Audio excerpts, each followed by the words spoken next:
guys. So this week we are coming to you from the Watson Road Bird Preserve. Just like the Eco Lab last week, we thought this was an excellent hidden gem in Indianapolis. It is in the Watson-McCord neighborhood at essentially 38th and Guilford. We're just a little bit south of 38th Street. Also conveniently accessible from the Monon, so if you want to come check the place out, there are great ways to get here. The nature preserve was established in 1925, kind of at the height of the Audubon Society's work to establish bird sanctuaries across the country. It is one of the oldest bird preserves in Indianapolis and among the largest bird sanctuaries in Indianapolis as well. It's about 4 acres. And you'll notice that the areas around the edges here where I'm standing are mowed for bird watchers to come and sit and enjoy, but there are not actually trails through the whole area because the city does try to keep this maintained as a sanctuary, and so they don't want people hiking back into the central part of the wooded area behind me. But you're welcome to come out here, pack a picnic, and sit and watch the bird species that are present. You're going to see different species out here at different times of year, depending on who's migrating, who's nesting. The particular ecosystem here is called a woodland prairie, and it is preserved in this ecosystem in particular to try to provide nesting habitat for ground nesting birds. And we just thought this would be an excellent location to highlight the work of John James Audubon, which Amanda is going to show you later. Hey guys, I am here with Megan telling you about James Audubon, and I apologize. I have a cheat sheet because there are many words that I cannot pronounce and there are many dates that I just can't remember, but I do know that James is a really cool artist who I actually learned about back when I was in college, and he had a huge exhibit here at the Indianapolis Museum of Art, which I mentioned in our last class that we did with Monet. And unfortunately it's not at the IMA anymore, but I will send you websites of where you can look at his work and read a little bit more about him. But I will tell you what I know. In 1785, James was born to a plantation owner who was actually a colonel and who also was a nanny for the plantation, and his mother. And unfortunately, right after she gave birth to James, she passed away. And so after that, the plantation owner's wife actually took over the role as mother, but not until they changed his name. And by the way, they changed his name 3 times. So let me get this right. To Jacques Forgu Audubon. I hope I'm saying that right. I really apologize. I'm not good at accents. Anyway, they booked it to France, and so he, of course, grew up with having no worries whatsoever, super rich. So he actually, during his childhood and his teens, he got to go around to all these new exciting places that hadn't been discovered yet, right? So that's when he started to find his love for birds and nature. And I found out later that James actually never did go to art school, which I think is fine, but also really cool. Some people just have that talent, and James is one of them. So make sure I'm getting everything. In 1803, Napoleon was recruiting for the army, but his dad's like, hey, you're too rich, too pretty to go into the army, so we're actually going to ship you over to Pennsylvania, to the States, and we're gonna kind of secretly sneak you over there so you don't have to be in the army. And James is like, yeah, let's do that. I don't want to serve in the army. So they changed his name again to James Audubon. And that's actually where he married and moved to Louisville, Kentucky, because when he was in Pennsylvania, I believe he worked at a coal mining plant that his dad owned, and it kind of flopped, and so that's when they moved to Louisville to open a grocery store, actually, a convenience store. And actually he became into a ton of debt, and he had to go to jail, unfortunately, for all the debt. So when he came out, he's like, his wife had to start to work, and so she became a governess, and she was making all the money. And so unfortunately James made some decisions to kind of move his family to New Orleans, but not because he wanted to start over, but he knew there was more nature and more birds in New Orleans. So he always had this obsession and this passion for birds, but unfortunately he kind of put that first in front of his family, which leads me to the next part.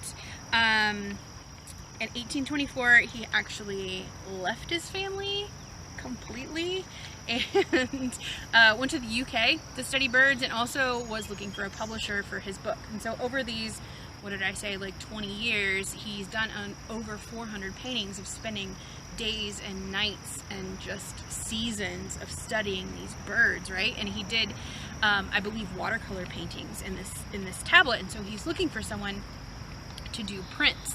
And that's actually what we're going to do in our art project, is printmaking. So in the UK, he didn't find anybody worthy enough, and he kept looking and looking. Finally, he found someone to engrave all his prints, all 400 of them, and it's in this really cool, massive book. It's so pretty. If you ever get a chance, it's ever back here in Indianapolis, you have to go look at it. But it's called, I'm going to make sure it's right, The Birds of America, and it actually, it is one of the top 10 books sold ever in all of the world, which is pretty awesome.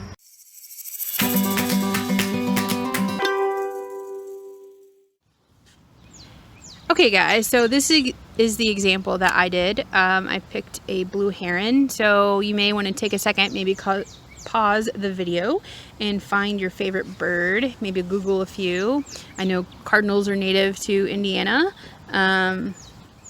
but I really like the heron. So I picked him. So what you're going to do is you are going to take your plate and you are going to sketch your bird. Now I am going to show you Megan's. Megan, can you show us? Beautiful. Okay, now what Megan is going to do after she's done sketching is she's going to actually press down really hard on her pencil lines. Not so much that you poke holes through it, which secretly, don't tell, I accidentally did in the heron's eyeball, but that's okay. It actually worked out fine. So if you do, no big deal, but you're gonna go over it maybe 1 or 2 times, just to press really hard. Here, I'll show you mine again. And you also want to pick a bird that doesn't have like a ton of detail, or maybe it does, and you might want to not draw every single tiny little feather. That tends, when we put the paint on our plate, when we press it down, sometimes it kind of just blobs out and we don't see those really pretty tiny lines. You can do a few. See on mine, I just did a few right by his neck. Yeah.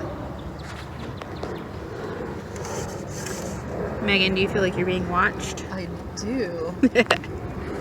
You also, I forgot to mention that if you want to cut this part of the plate off, you can if it bothers you. I actually like the lift part on it, but it's, again, totally up to you guys of what you want to do. Also, if you want to put words on your plate on the styrofoam, you need to spell it backwards, because much like mine, when you put it down and pop it up, it comes the other way. So just keep that in mind if you're doing any words. I've also found that out the hard way. I'm gonna throw out there that this part, it feels kind of difficult to get smooth lines. It is. But that may just be my artistic talent. No, it's pretty true. Drawing on styrofoam is weird anyway. It's got a weird texture. I wouldn't recommend like the sharpest of pencils either, but I wouldn't recommend like having no lead on the pencil. You can also, when I teach at the school that I teach, sometimes we also use ballpoint pens. So that might be an option. Looking good, Megan. Why, thank you. She also put some branches on there. Her little bird. Also, with printmaking, I mean, we're using acrylic paint today, but there is paint. It's called block art paint, and you can actually buy it and print on t-shirts or bags or scarves. It's way more permanent, but you can also use acrylic paint on all that stuff too. So it's kind of up to you guys. just pick any colors of paper that you guys wanted to do. I did just provide you with white paint, but maybe if you really like to do the printmaking, maybe you can use other colors too.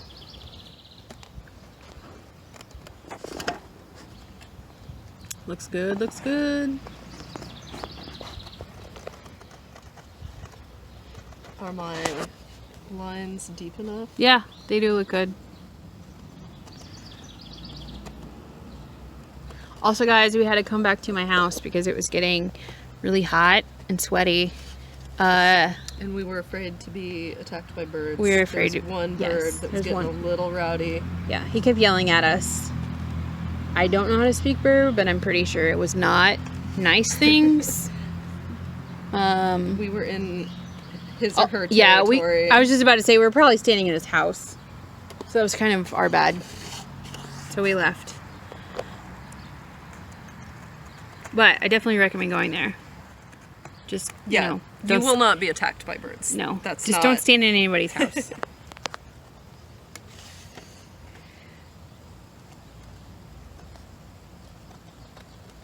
I feel like I should have a good bird joke next time.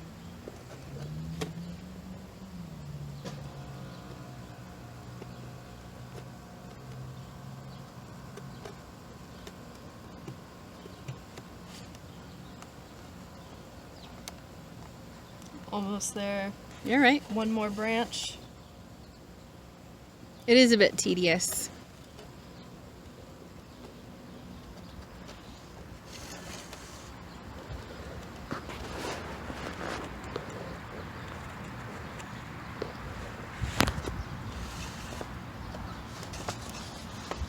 And remember, you may not get this perfect the first time, and that's okay. That's the cool thing about this project, is you literally just paint over and do it again.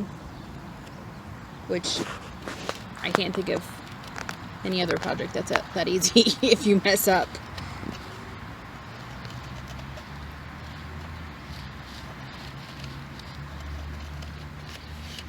I think. All right. I'm ready to go. Yeah, that looks great. And see how you can see her pencil lines? That's exactly how you want it. Also, why is your bird so angry? I don't know. Birds always look angry. That's true.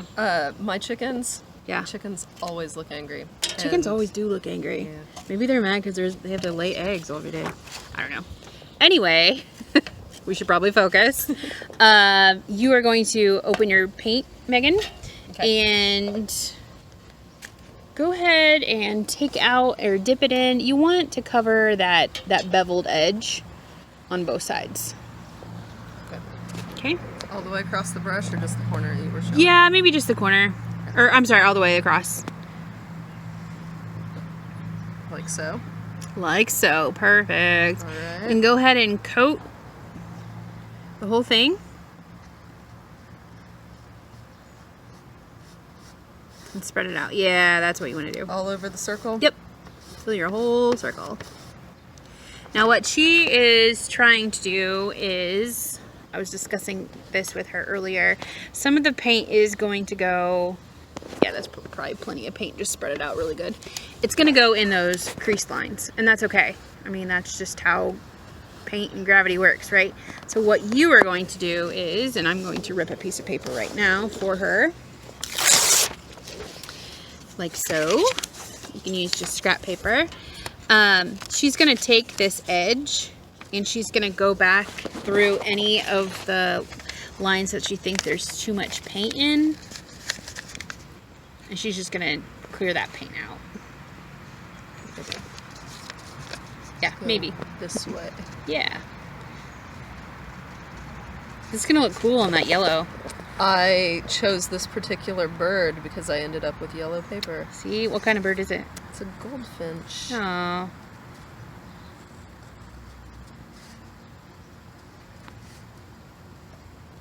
I used to have parakeets. They talked a lot. What did they say? I mean, they talked bird, but I don't know. I had 6 at one time. It was too much. One of them would fly into the fan and then shoot itself out of the fan. He was so weird. His name was Jack. He was the weirdest bird. He never got hurt. He just did it just to do it. Ugh.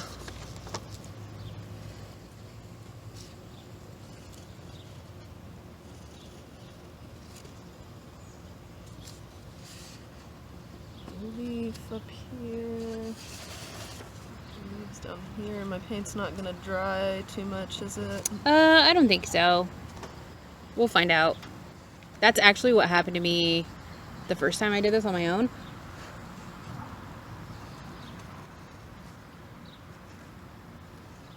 Also, that looks good. Side note, we know that we are shooting all these videos outside. You do not have to paint outside. We just happen to really like the outside and wanted to show you places. So, go ahead and place it wherever you want. And then press all around, and then kind of do this with your finger. Yep. Love the sound of squeaking styrofoam. I know, right? Oh, before I forget, and this has to do with lesson number 1 too.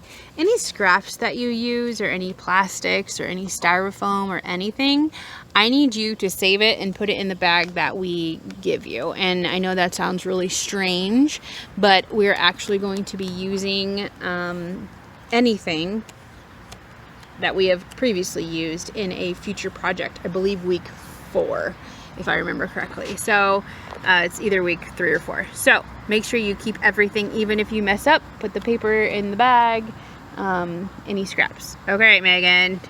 Now, good? Yeah, I'll hold this for you and go ahead and lift up maybe one side at a time. Yep. Did it work? Did it work? It did not work. Not even close. I mean, that's okay. So what she's going to do, it's all right. This is exactly what happened to me the first time. She's going to just put paint on hers again, and then she's just going to lay it right back on top. Okay, so this is round 2. We're trying it. She just put more paint on it. She didn't even clean out the edges. She's a rebel. But I think this is going to work out better. Amanda told me not to. It's true. So I told her just to go for rebelling. I'm doing exactly what I'm told. She's doing what the teacher told her. Okay. Good? Yeah, let's try it.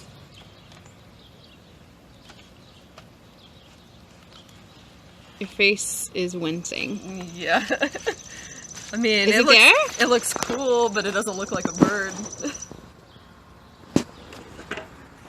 Oh, right. Here we go. Oh, I see it. Do you? Yeah. So it looks like we just needed to put more paint like right in the middle, or we just needed to press it. Okay, maybe let's try it one more time. All right, we're going for 3rd time's the charm. She put more paint. The paper wasn't quite big enough. Paper wasn't quite big enough. Paint on Amanda's beautiful turquoise table. It's okay. All right. I want to see if it worked this time. The big reveal.